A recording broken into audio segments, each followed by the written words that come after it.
السلام علیکم۔ آج میں آپ کو سناؤں گی بچوں کی ایک کہانی۔ سننے سے پہلے آپ میرے چینل کو لائک، شیئر اور سبسکرائب کر لیں۔ آج کی کہانی کا نام ہے اصل کارنامہ۔ عمیر بن عبداللہ کے 4 بیٹے تھے اور چاروں ہی نہایت اعلیٰ اخلاق کے نوجوان تھے۔ پہلے تو عمیر بن عبداللہ خود تجارتی قافلے کے ساتھ جایا کرتے تھے، لیکن بوڑھا ہونے پر انہوں نے یہ کام اپنے بیٹوں کو سونپ دیا۔ ان کا قبیلہ بہت خوشحال تھا اور وہ اس قبیلے کے سردار تھے۔ پھر عمیر بن عبداللہ بیمار رہنے لگے اور انہیں اندازہ ہوا کہ اب وہ چند دن کے مہمان ہیں۔ چنانچہ ایک دن عمیر بن عبداللہ نے اپنے بیٹوں کو بلوا بھیجا تاکہ ان کے خیالات کا جائزہ لیں۔ وہ چاروں گھر پر تھے، فوراً ہی آ گئے۔ عمیر بن عبداللہ بولے، بچوں، میرا آخری وقت قریب ہے۔ جو کچھ میرے پاس ہے وہ سب کچھ تمہارا ہے، لیکن میرے پاس کچھ قیمتی ہیرے اور جواہرات ہیں۔ میں یہ اس بیٹے کو دوں گا جو مجھے بہادری کا سب سے بڑا کارنامہ سنائے گا۔ چنانچہ تم یاد کر کے باری باری مجھے اپنی اپنی بہادری کا سب سے بڑا کارنامہ سناؤ۔ عمیر کا سب سے بڑا بیٹا بولا، ابا جان، ایک مرتبہ میں افریقہ میں ہاتھی کے دانت خریدنے گیا تھا۔ جنگل میں ایک جگہ میں ملازموں سے علیحدہ ہو کر چلنے لگا تو مجھے اپنے پیچھے جھاڑیوں میں سرسراہٹ کی آواز سنائی دی۔ خطرے کے پیش نظر میں نے تلوار نکالی اور چوکنا ہو گیا۔ دوبارہ اس آواز کے آنے پر میں نے پلٹ کر دیکھا تو ایک ببر شیر نے مجھ پر جست لگائی اور میں نے تلوار کے پے در پے وار کر کے شیر کا کام تمام کر دیا۔ عمیر بن عبداللہ بولا، شاباش بیٹے، تمہارا یہ کارنامہ حاضر دماغی اور بہادری کی ایک اعلیٰ مثال ہے۔ میں تمہارے اس کارنامے پر بہت خوش ہوا۔ اب دوسرا بیٹا بولا، ابا حضور، میں دمشق کے بازار سے گزر رہا تھا۔ گلی کے ایک مکان میں آگ لگی ہوئی تھی۔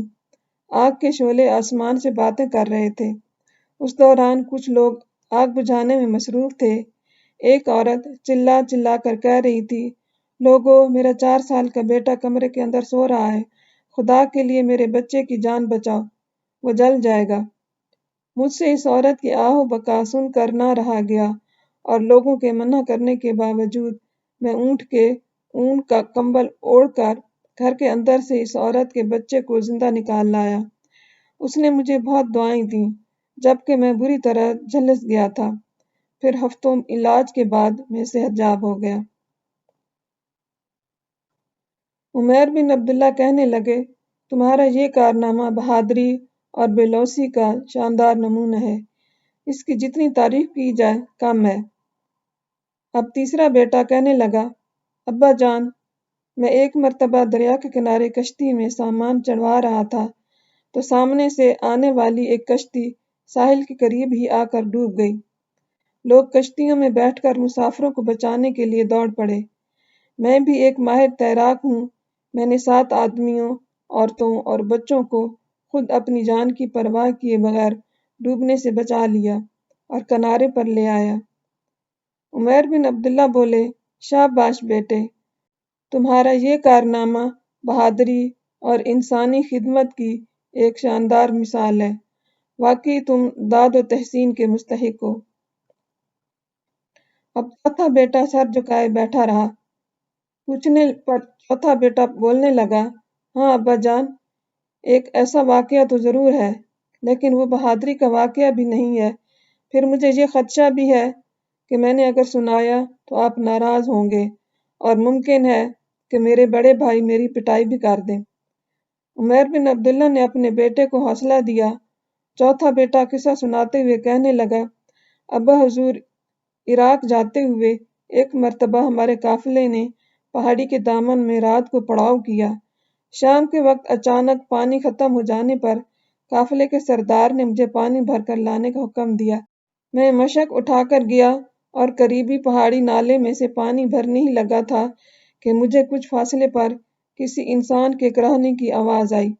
میں لپک کر اس جانب گیا تو دیکھا کہ ایک شخص زخموں سے چور پتھروں میں پڑا ہے۔ میں نے اس کے چہرے پر پانی ڈالا تو وہ ہوش میں آ گیا۔ وہ کچھ دیر میری طرف دیکھتا رہا، ایسا لگتا تھا جیسے پہچاننے کی کوشش کر رہا ہو۔ پھر اس نے مجھے بتایا کہ پہاڑی ڈاکو اس کی تمام پونجی چھین کر اپنی جانب سے اسے مار کر یہاں پھینک گئے ہیں۔ اگر کچھ دیر اس حد تک پہنچ جاتا تو شاید وہ مر چکا ہوتا۔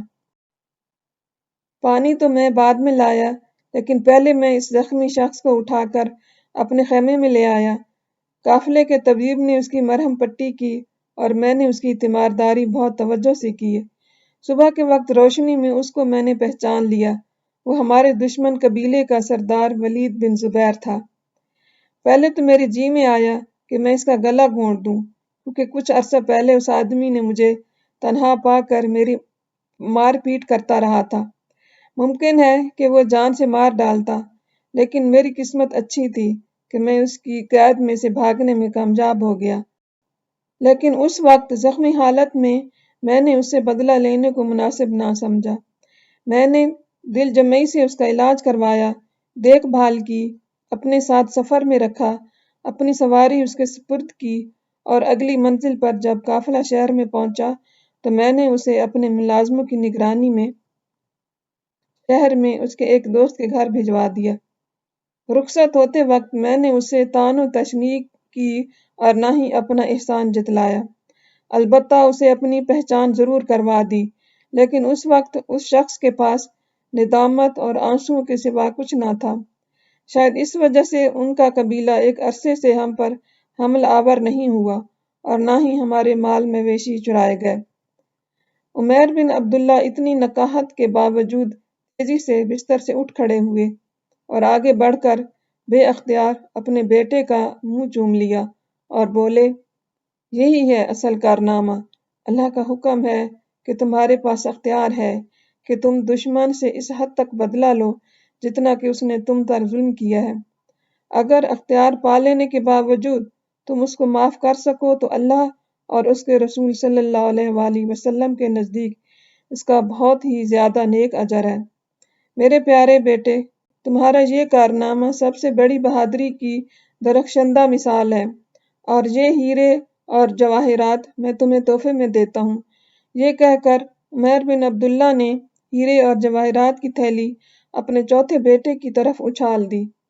باپ کو اپنے بیٹے کے کارنامے پر بہت خوشی ہوئی۔ بیٹے نے شکریہ کے ساتھ ابا کا تحفہ قبول کیا اور ابا کے سامنے باقی تینوں بھائیوں سے وعدہ کیا کہ اس مرتبہ میں جب دمشق جاؤں گا تو اس جواہرات کو فروخت کر کے میں تم میں سے ہر ایک کو اس کا چوتھائی حصہ دوں گا۔ اس سے یہ سبق ملتا ہے کہ اپنے دشمنوں سے انتقام اور نفرت کی بجائے دوستی اور رواداری کا مظاہرہ کریں۔ یہ ہمارے دین کی فطرت ہے اور اس سے اللہ اور اس کا رسول صلی اللہ علیہ وآلہ وسلم کی رضا حاصل ہوتی ہے۔